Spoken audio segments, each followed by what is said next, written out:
Shalom, and welcome to What the Watchman Sees, a ministry that will sift through all of the social media noise to show you news of importance from the Most High's perspective.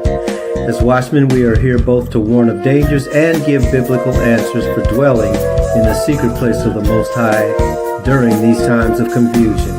Tell your family and friends to like, share, and subscribe as we delve into what Yahweh has for us, the apple of His eye. Let's get to work. So here are some scriptures, again, primarily from the prophets, talking about Esau, Edom. In Amos chapter 1, verses 10 through 12, it says, "But I will send a fire upon Teman, which shall devour Basra." And if you remember, both those names are the offspring of Edom, or Esau. In Isaiah 63, verses 1 through 6, the scriptures say, "Who is this that comes from Edom with dyed garments from Basra?" And then it goes on to say, "Traveling in the greatness of his strength, for the day of vengeance is in my heart." Jeremiah chapter 48, verses 7 through 22. This is just a brief excerpt from it. "Concerning Edom, for I will bring the calamity of Esau upon him, the time that I will visit him. He shall not be able to hide himself." And just a note. Now this was written in the prophets, and again, prophecy is talking about things in the larger picture from the mind of the Most High. He knew that Edom was going to do what Edom did. One of the things that Edom has done is hide himself among other people groups. So Edom has been hiding himself under another identity for several centuries. Actually, more than several centuries, because we were just talking about during the time that the Messiah was operating, nearly all of those players were Edomites. There were very few people from the bloodline Yehudi involved in that story. So when the scriptures talk about the Jews, they're talking about the Judeans. So that's Edom. All right. And so he's been hiding ever since. Some people say that the Edomites vanished into history. No, they did not. They're here right now. And so that's why the Most High is saying, he shall not be able to hide himself. This is probably a good time for me to mention again, one of the themes that the Most High has given those of his teachers and those who are advancing to the best of our ability his word. He gives certain themes for the years. One of the themes was people are going to have to declare who they are. In other words, in these days, there won't be any groups hiding any longer. They're going to have to come out from hiding. If you belong to the Most High and you've been hiding, you're going to have to come out. If you belong to the seed of the serpent and you've been hiding among the Most High's people, you're going to have to come out. The Apostle John said that in Revelation. Okay, and so that is what is going on right now.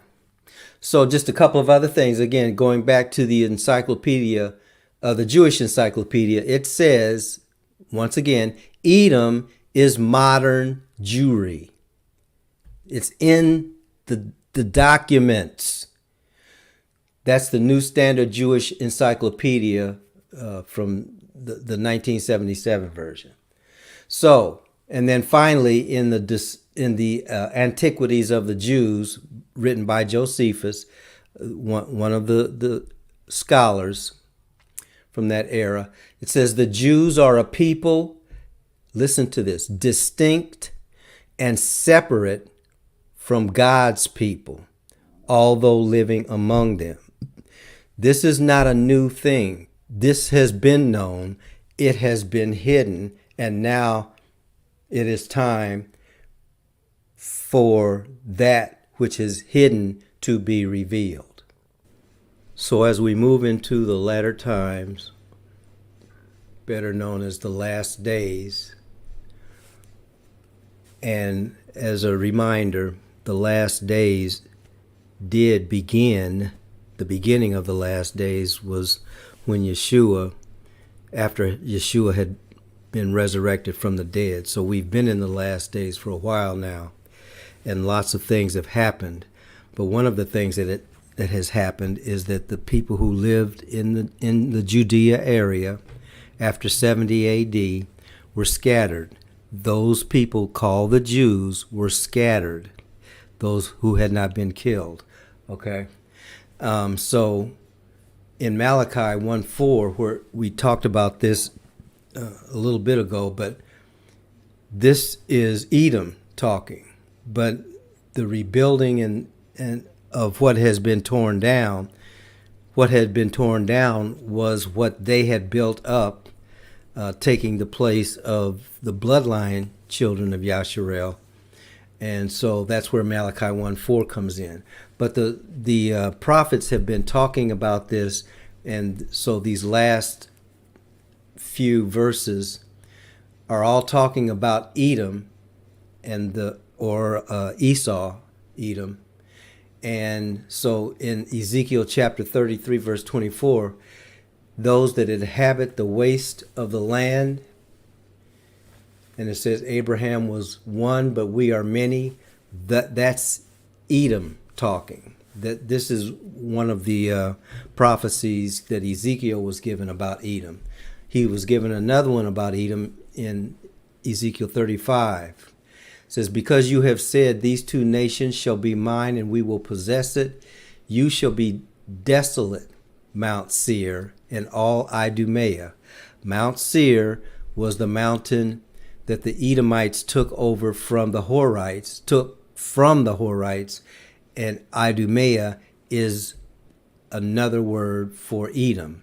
Okay, so this is also a prophecy about the Edomites. And the two nations that are being referred to are the northern and the southern kingdoms of Yasharel. Then in Ezekiel chapter 36, verses 1 through 7, it says, the enemy has said against you, aha, even the ancient high places are ours. And that again is speaking about Idumea. And then in Obadiah verses 8 and 9, shall I not in that day destroy the wise men out of Edom? That's what the Most High is saying, is coming about as judgment. By the way, Obadiah is a writing that's specifically talking about Edom. Okay. In verse 13, it says, they laid hands on the substance of Jacob and Judah, but they shall be judged, and the kingdom shall be Yahuwah's. So the prophets have already spoken about the final state of the seed of Esau, Edom. That's why we're looking at this. This is how the seed of Esau, Edom is being tracked. And if you remember, this is part of the larger lesson on tracking the seed of the serpent and the seed of the woman. Esau, Edom represents the seed of the serpent. So as we continue our lesson tracking the seed of the serpent, and specifically the seed of Esau and Jacob, we left off with Hyrcanus, Johann Hyrcanus, of the Hasmonean dynasty, and how he forcibly made the Idumeans, or the Edomites, convert to Judaism. And from Judaism, that's where the Talmud comes in, all of those things, all right? Now, so we'll continue. in the Jewish Encyclopedia, it tells us that the Edomites were incorporated into the Jewish nation. That's in volume 5, page 41. In volume 6, page 376, that's when King David made Edom into a province of Israel. And so I don't know if you remember the map, you probably don't, of the land of Israel, but right underneath the land of Judah, which was the southern kingdom, is where you will find Edom and Idumea. Okay, so they were that close. They were right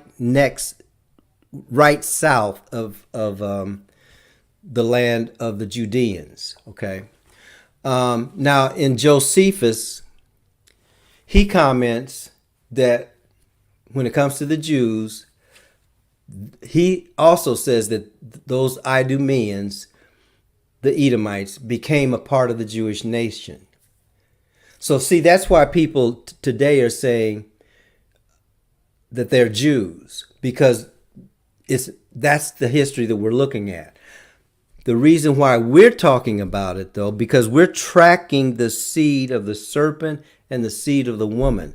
One of the markings of the seed of the serpent always inserts himself into the affairs of the seed of the woman. And in this case, the seed of the woman helped that process. But the Most High still hates what the seed of the serpent is doing, if that makes sense. Okay. Now, so underneath Josephus, one of the areas that he mentions also is, if you remember, Jesus, no, I'm sorry. Yeah, it wasn't Jesus. It was John the Baptist had told Herod that he shouldn't be sleeping with his brother's sister. Okay. That's who Salome is. Okay, so Herod's sister Salome was a part of this as well. And in Josephus' Wars of the Jews, he mentions, we talked about this in the last session, 3 political sects of the Jews. One of them was the Pharisees, the other one was the Sadducees. Now, we didn't mention the Essenes, okay? The last of those 3, the Essenes, are actually bloodline children of the Yahudi, or Judah. They are bloodline children of Yasharel. It's the Essenes, they were the ones who were actually keeping the traditions that had been established by and for Yasharel.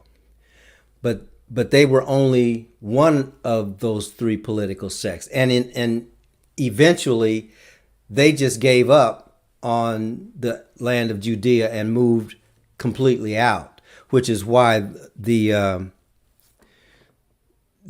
scrolls were found around Qumran. Okay.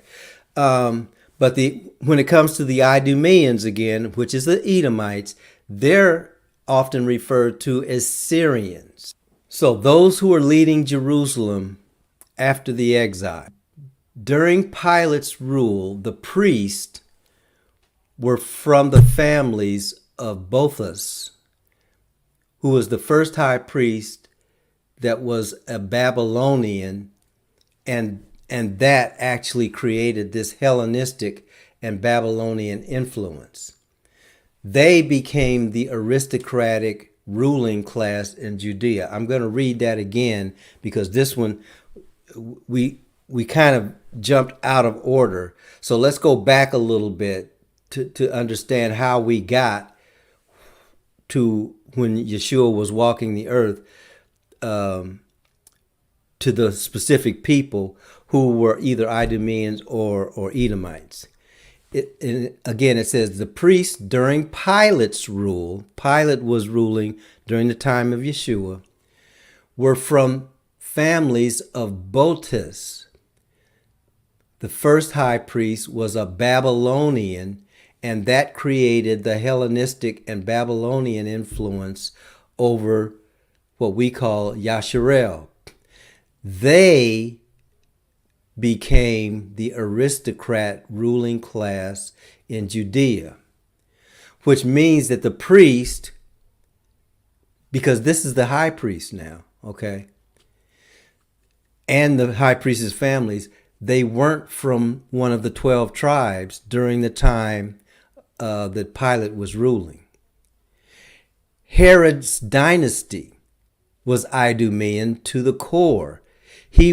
Herod and his family were not bloodline children of Yehudi or Yasharel. They were Idumeans. They operated underneath the moniker of Jews because they lived in Judea, but they were not the people that the Most High said, I'm going to bless you.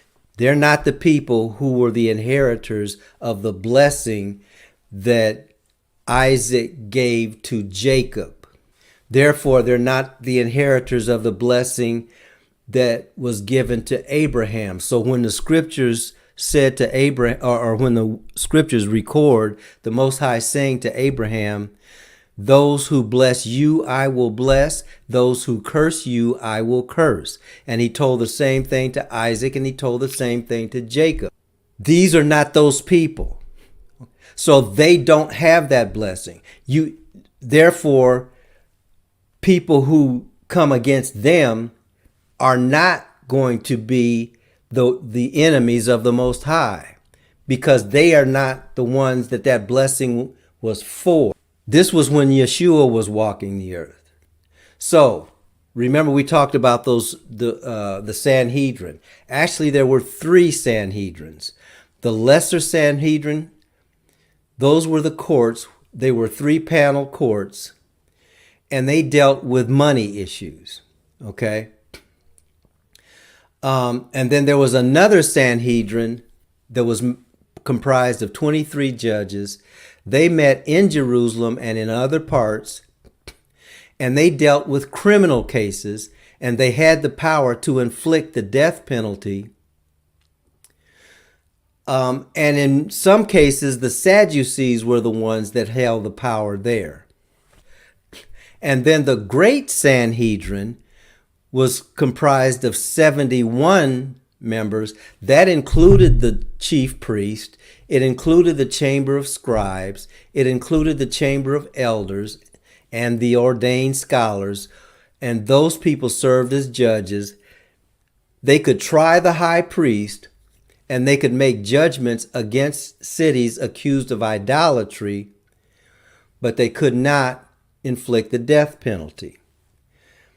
This is important because the people that caused Yeshua to be killed, when he went before the Sanhedrin, he went before that 23-member court that dealt with criminal cases. So it was the larger group that told Pilate that the Romans had to kill him because they didn't have the power to kill him.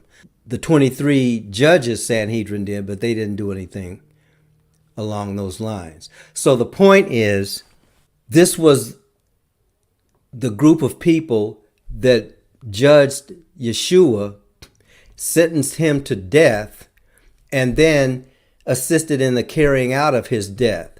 So when you hear people who walk underneath the banner of Jew saying that they didn't kill Yeshua, the Romans did, no, they killed him. And which is exactly what the scriptures say. So we can decide who we want to believe. The people who are making these claims, because they realize that most people don't know the intricacies of how their society has been configured. So with that as our background, we're able to see that there is a progression through Scripture of Esau, Edom. And now we're going to be looking at Esau, Edom as it relates to what we in modern times call the Jews. All right. And actually the scriptures start calling the Jews in what we know as primarily as the New Testament. They're mentioned the word Jew is mentioned when in Esther, because that was the name that was used to identify the people that Esther was to save by her being in that position as the queen of Persia. But overwhelmingly, when we get into the New Testament, we'll see that name come up again and again. So keep that in mind. Now, most of the political and religious leadership in Judea after the return to Jerusalem from the Babylonian captivity and moving up into the time of the Messiah, most of those people, most of those individuals, most of those family groups were not descendants of either of the tribes of Judah or Aaron's progeny from the tribe of Levi, the priestly tribe, and that included groups that we know as the Pharisees, the Sanhedrin, the civil courts, the Herodians. All of those groups that were just named were operating under the moniker of Jew. Now, we talked about this before. We talked about how Jew in that particular time had to do with the area, the geographical area that the tribe of Judah had been assigned when Moses divvied up the land, of the promised land. But there were people coming in and out of that land all the time. And by the time that the Messiah was walking, the inhabitants of Judea, the inhabitants of the territory of the tribe of Judah included many people groups. Okay, so and even in the sense of those who would be considered the offspring of Israel, those people were also included in Jew. And we'll come back to that. No, I'll go ahead and deal with it now. So what's being said is the word Jew is a word that describes a geographical area. It doesn't describe a bloodline. So that's why you can have people who are an intricate part of Judaism, but not be the bloodline children of Judah. Okay, so having said that, that's where we get to the Pharisees, the Sanhedrin, the civil courts, the Herodians. All of those people could be lumped into the category of Jew. I'll go ahead and give the example. In the United States of America, anybody who has skin color that goes from nearly Western European, Northeastern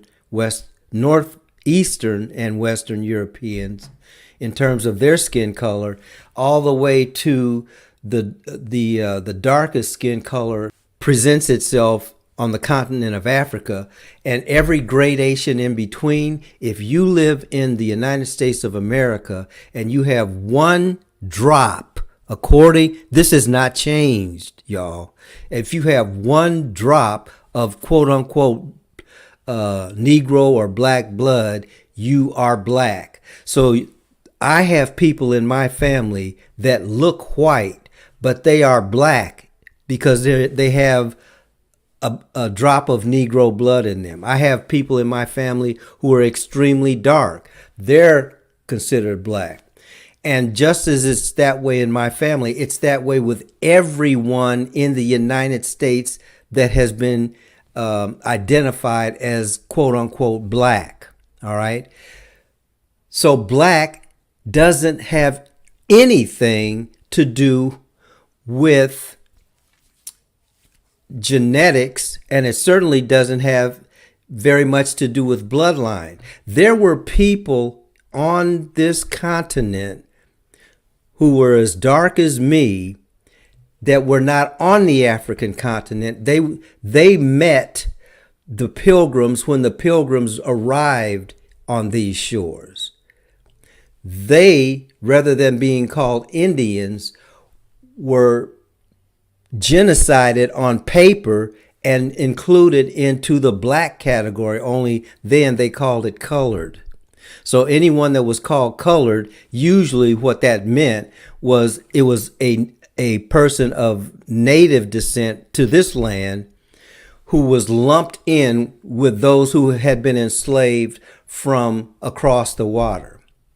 So I'm spending a little time talking about that because that's very similar to what the situation is with Jews. Now, what does that mean practically? Practically, that means that I have been lumped in with people who are not my people.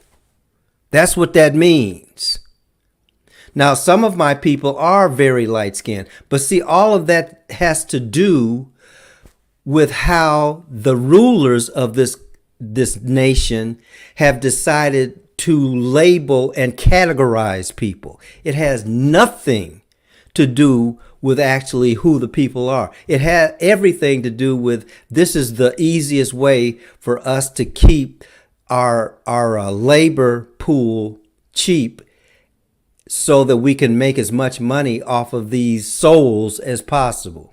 All right. So that's the example that I'm suggesting. That's why you can have in the land, you can have Pharisees, you can have the Sanhedrin, you can have the civil courts populated by people who are not bloodline relatives. They just happen to all live in the same place. And because they're underneath Roman jurisdiction, or because they were under Greek jurisdiction, or because they were under Babylonian jurisdiction, they all are operating under the same moniker of Jew, if that makes sense. Okay, so when Jerusalem came under siege in 70 AD and around that time, those who were leading the rebellion weren't primarily the bloodline tribe of Judah. They were Edomites. They were the children of Esau, because, well, we'll see it in the next slide coming. So many of the people who were driven out of Judea by the Romans, they went into Turkey. They went into the Russian steppes. They went into Western Europe. They went under the name of Jew, but they were actually Edomites. So as Edomites have done from antiquity, one of the characteristics of an Edomite is that they continually intermarry with other people who are worshiping other gods. That's what they do. And I'm talking again about, I'm not talking about every individual. I'm talking about that which made them an abomination to the Most High. Because the Most High told his people, don't do that. Don't intermarry with folks who worship other gods. He had a beef against Israel for that, because Israel was doing the same thing. But the Edomites, that was their mode of reproducing themselves. So they would reproduce with any and everybody. That's why as an Edomite, your skin color can be as diverse as the skin color of the so-called black people in the United States of America, if that makes sense. Okay. So that intermarrying with these other ethnic groups included the descendants of Ashkenaz, Sephardi, and the Khazars. You've heard these names mentioned before. All of those people groups were interspersed with Edomites. So for this session, we're going to stop here. I just wanted to reiterate what we had talked about in previous lessons. This is a representation of where right here,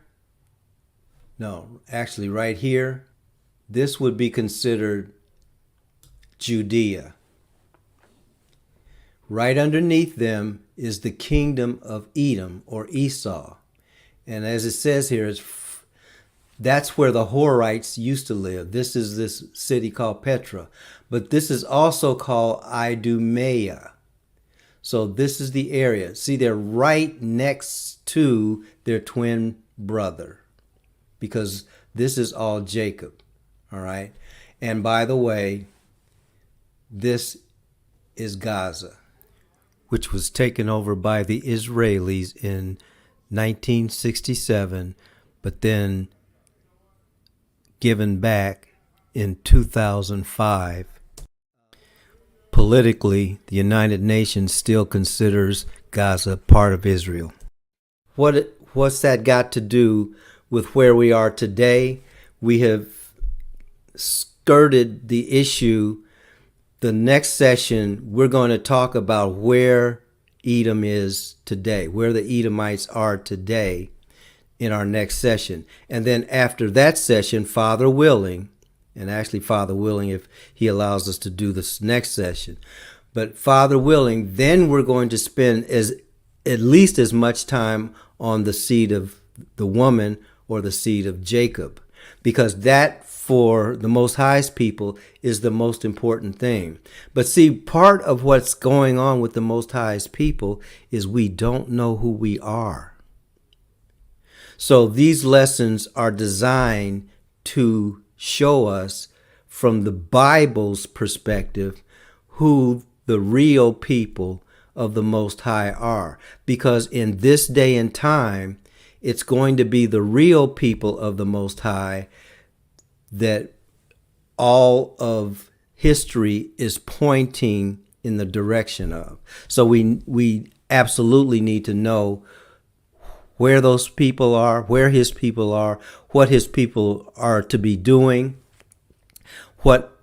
So when the scriptures say those who bless you will be blessed, those who curse you will be cursed, it's time for us to parse out what those things mean in 2024. So again, we're going to be spending a lot of time on Jacob as well. So we give thanks to the Father for what he has shown us up to this point. Father, bless you and keep you. Father, make his face to shine upon you and be gracious to you. Father, lift up his countenance upon you and give you his shalom.